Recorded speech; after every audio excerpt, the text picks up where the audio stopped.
Hi everyone, this is the Successful Surf Club series, providing information designed to share knowledge and expertise with club leaders and aspiring leaders to drive your surf clubs forward. I'm your host Alex, and today we welcome our guest speaker, which is Eliza, who is a club captain at Metropolitan Caloundra. You're also a DO Yes. on the Sunshine Coast, and you've been a member of Surf Life Saving Queensland for about 17 or 18 years now. Yeah. Getting Welcome. very close to that 20-year mark. waiting for the real gold pin. Yeah. Fantastic. Eliza, thank you for giving up your time. We really do appreciate it. Today we're going to be talking about club captain's role. So today's episode is on the role of a club captain in surf clubs, from somebody that's kind of a little bit new to club captaining, and as you've recently stepped into that role, and we're going to help to provide leaders and leadership within the surf club and board members some knowledge around this space. So let's leap into it. I suppose the first question is, what encouraged you to step into what is a fairly significant role in the surf club, that of the club captain, and how have you found your first season? Thanks, Alex. I guess the old adage of sort of no one else stepped forward was part of the reason. Yep. But I had been in a member development role in our club and assisting that at a branch level as well for a number of years, and I felt, that had not run its course. I suppose I'd been really enjoying that, but I was looking for sort of a new challenge and wanting to move more into that core business, which has always been my, I guess, passion in lifesaving is red and yellow, feet in the sand sort of thing. And that was the opportunity that arose at our club. We were looking for a new club captain, and we haven't had huge longevity in a club captain for a while. We've had them for sort of 2 or 3 years maximum, and I was hoping to sort of show a bit more longevity there. I have, the point in my life I'm at now, I can sort of commit a little bit more time to it.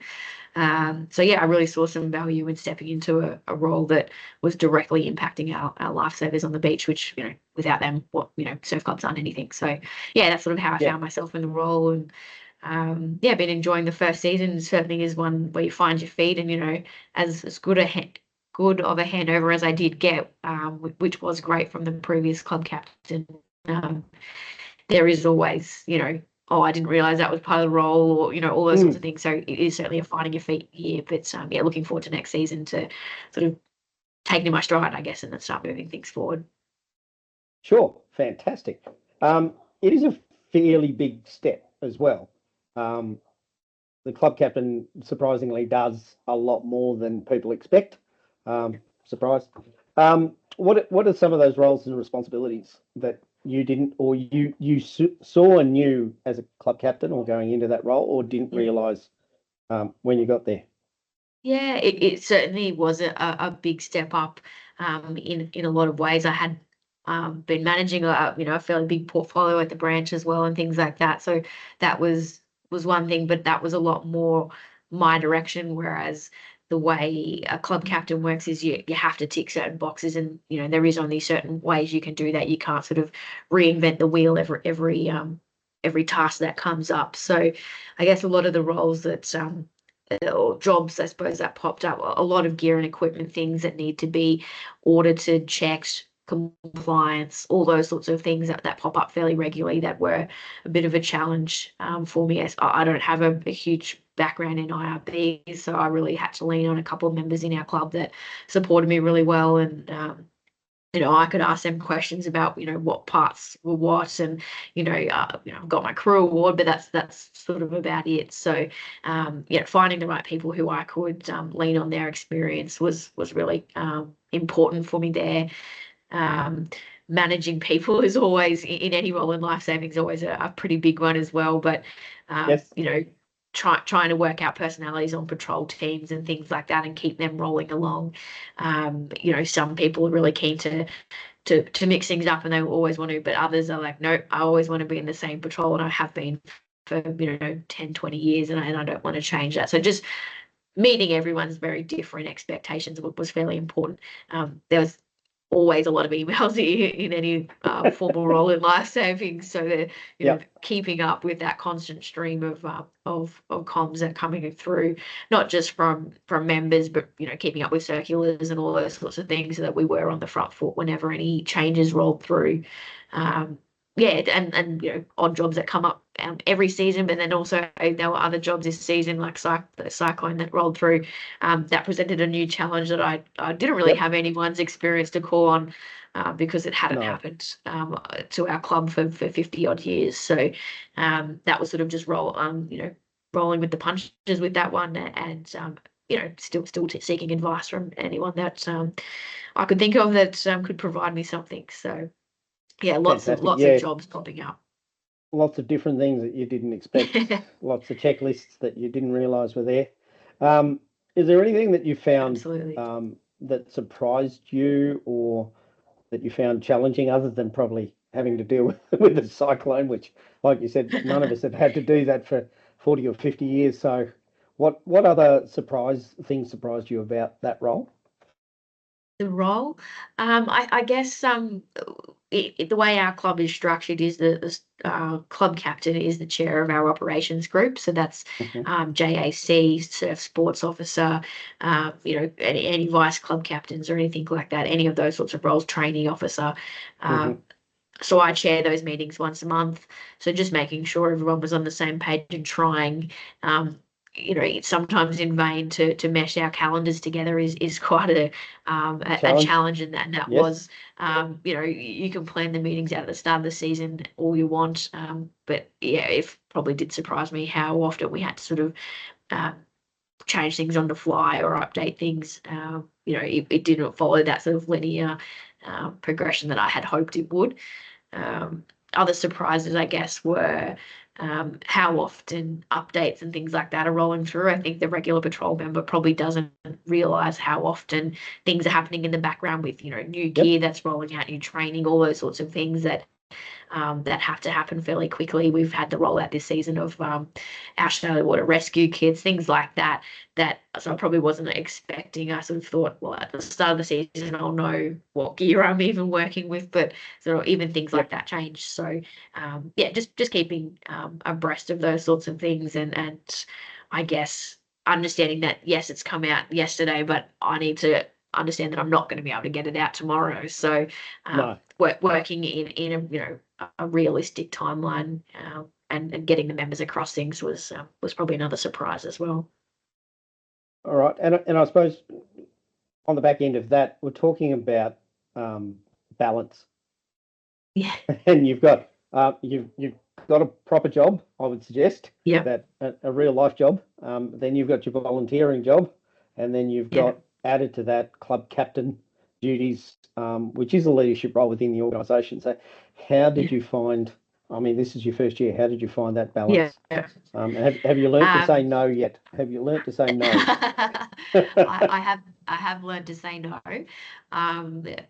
Sometimes I just had to, because I just knew it wasn't realistic to do, or probably more so than saying no, I had to say not yet quite a while. So I had to say, look, I would love to get that rolled out this week, but it's not going to happen. It's going to be a next season. It's going to be a next month, or give people realistic timelines on things. In terms of my regular job, that sort of was a challenge in certain aspects, because we are working often with paid staff, and they're not available at 10 o'clock at night when I'm sitting there doing my emails. That they're finished, they've clocked off. So trying to mesh a regular job and that together, and I did have to lean on other members of the club, and a big shout out to my family. Dad's recently retired, so he got the call up pretty regularly to run down and do things for us where we could. So and most clubs are going to have someone in there that you can develop that relationship with. Hey, look, I know you're retired. Are you looking for anything that you can help us out with? So when we did need gear audits and things like that done that I couldn't get to, because I do work sort of 40 minutes away from the club, I was able to call on those sorts of people to say, yeah, no worries, I'll go down there and let, branch in to do the audit and take the details with them. So just, creating a team environment. Even called on a couple of uni students who were at a loose end during the day. They were able to help me out a couple of times as well. So balancing that sort of thing. And also, I think I tried to make it a fairly clear expectation on our members that almost everyone that they deal with in the club in any leadership capacity has a job like I do. They have a full-time position or are raising a young family. You know, our CTO's got 2 young children, including, you know, a newborn.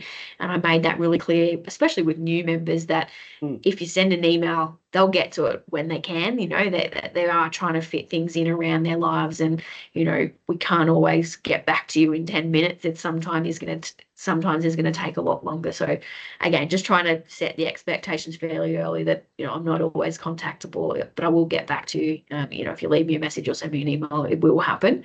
So things like that. That was sort of probably the biggest one with balancing it. Yeah, that's fair. And I think that there's always a challenge, especially when taking on a leadership role, that yet you have that perception or thought that you have to do everything.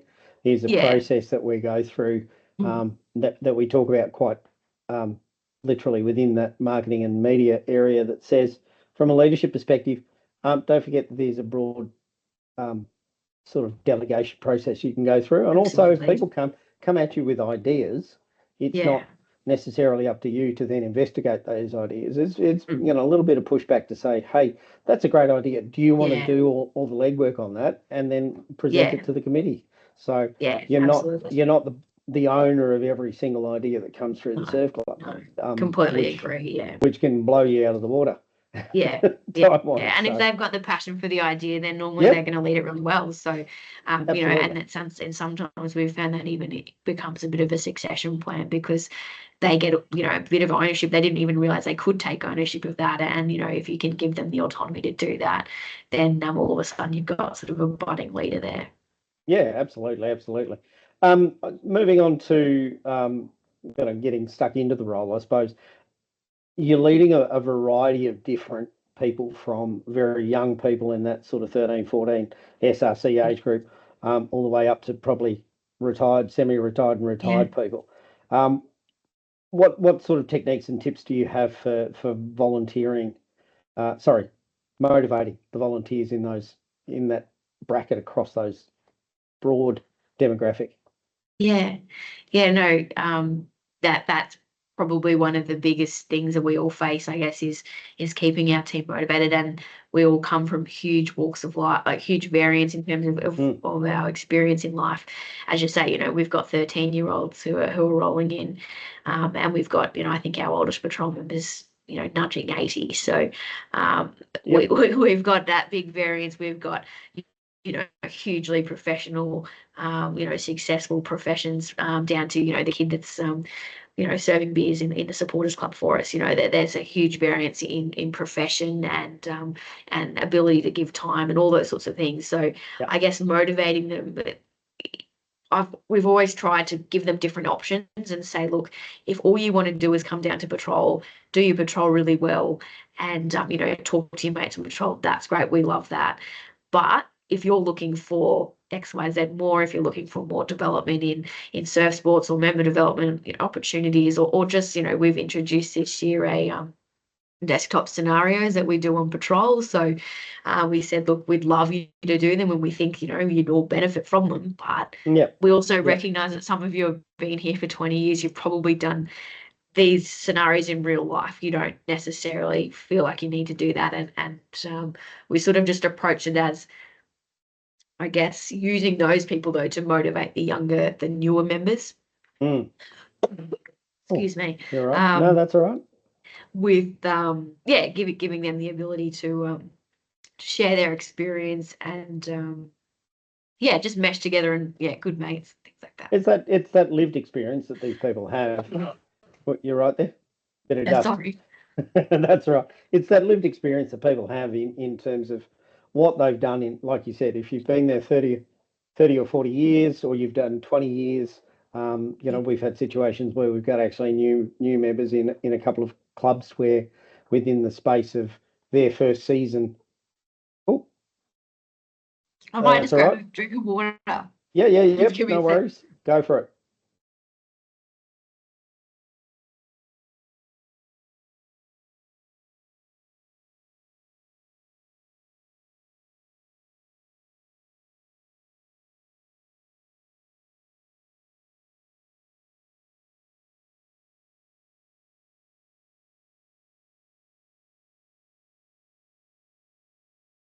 Sorry about that. No, that's all right. We'll edit that out. I'll just leap back into that question so we can Yeah. have a good segue.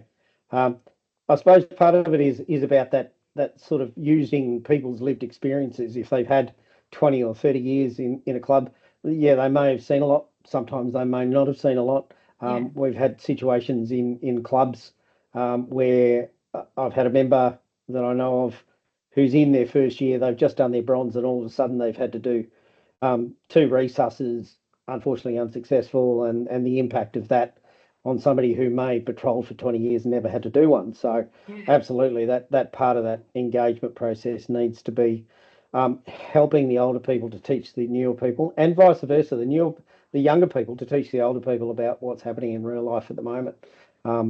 Listening to our youth is critical and highly important to the organisation. They are, again, like you are, the future of the organisation. I suppose to tail things off, what advice do you have to provide to the broader community about stepping into a role like this, or any of those other sort of leadership or sub-leadership roles within an organisation? Absolutely. I think probably one of the most important things is to trust that you will be able to do it. Like sometimes they do seem like really big and important and, vital roles to clubs, but ultimately you're always going to work it out and someone's always going to be there to give you a hand with it. I guess the other thing I would say would be to don't expect to change things in that first year. Yep. I think I went in with a lot of, I guess, Thoughts? yeah, I guess a lot of expectations on, I think the club would really benefit from this, or I think, we could really move forward or get more members or do this or do that. I think I then sat back and was like, okay, well, the season is actually not that long. There's a lead-in period. There's, trying to change things at the end of the season. People are, they're ready to have their break.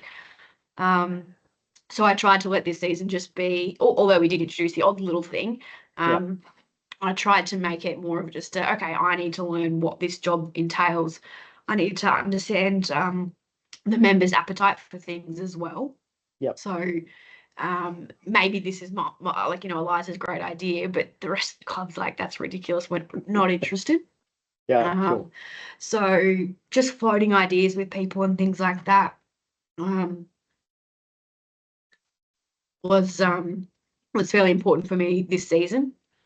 Just getting the interest of if we do want to keep doing these desktop scenarios, do we want to step that up? Do we want to roll it back? What's the interest level?